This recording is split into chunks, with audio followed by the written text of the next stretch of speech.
शरद मोहोळच्या अंत्ययात्रेत पोलिसांचा कडेकोट बंदोबस्त होता।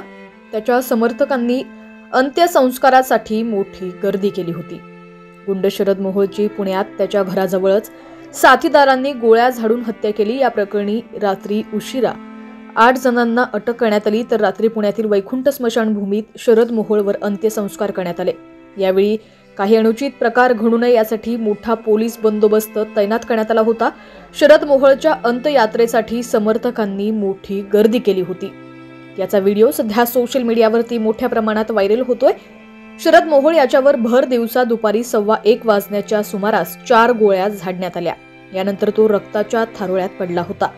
उपचारासाठी रुग्णालयात दाखल केलं होतं, पण उपचारावेळी त्याचा मृत्यू झाला। शरद मोहोळच्या हत्येनंतर पुण्यात पुन्हा गँगवॉरचा भडका उडण्याची भीती व्यक्त केली जाते।